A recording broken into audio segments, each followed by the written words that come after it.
بسم اللہ الرحمن الرحیم۔ یہ واقعہ سیرت کی بنیادی کتاب سیرت ابن ہشام میں مذکور ہے۔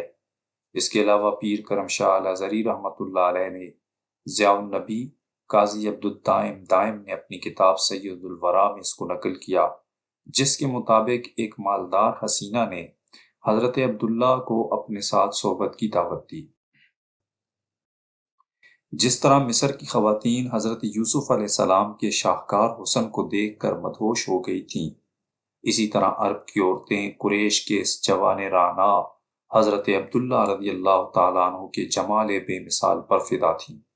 10-20 نہیں، سینکڑوں لڑکیاں ان کی محبت میں گرفتار تھیں کہ ہماری شادی عبداللہ سے ہو جائے گی، مگر جب حضرت عبد المطلب نے سیدہ آمنہ رضی اللہ تعالیٰ عنہا کو منتخب کر لیا تو عشق عبداللہ میں وارفتہ لڑکیاں عمر بر غم محبت کو دل میں بسائے کنواری بیٹھی رہیں اور انہوں نے کہیں بھی شادی نہیں کی۔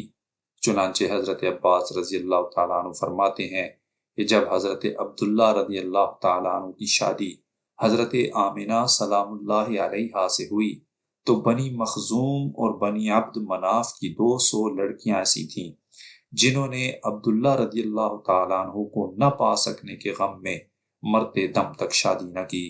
کیا تاریخ عالم میں کوئی ایسا جوان گزرا ہے جس کے فراق میں 200 لڑکیوں نے شادی سے انکار کر دیا ہو؟ نہیں، بلکہ ہرگز نہیں۔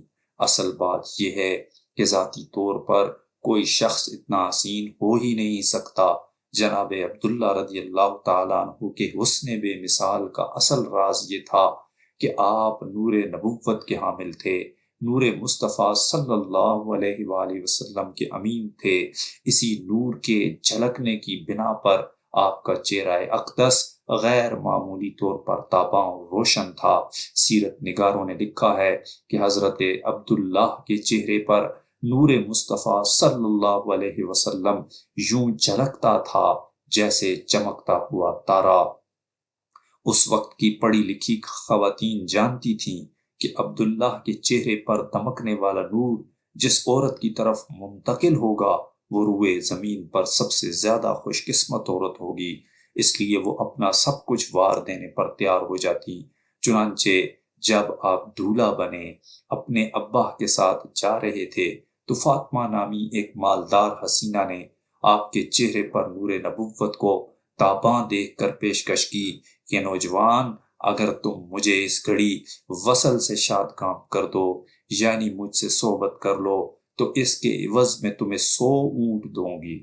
وصل کے چند لمحات کے عوض 100 اونٹ، اور وہ بھی جن سے مخالف کی جانب سے اتنی پرکشش پیشکش تھی کہ بڑے بڑے زاہدوں کے قدم ڈگمگا جائیں۔ مگر حیرت ہوتی ہے کہ اس دور میں جب حلال و حرام کی تمیز اٹھ چکی تھی، حضرت عبداللہ رضی اللہ تعالیٰ عنہ نے فی البدی ایمان افروز قطعہ کہا، جس کا ترجمہ یوں ہے کہ حرام کام کرنے سے تو یہ بہتر ہے کہ اس سے پہلے میری موت آ جائے، اور جس کام کا تم کہہ رہی ہو وہ حلال تو ہے ہی نہیں ہے کہ میں اس پر آمادہ ہو جاؤں۔ ہر شریف آدمی اپنی عزت اور اپنے دین کی حفاظت کرتا ہے، پھر جس چیز کا تم تقاضا کر رہی ہو وہ کس طرح پوری کی جا سکتی ہے؟ یہ کبھی نہیں ہو سکتا۔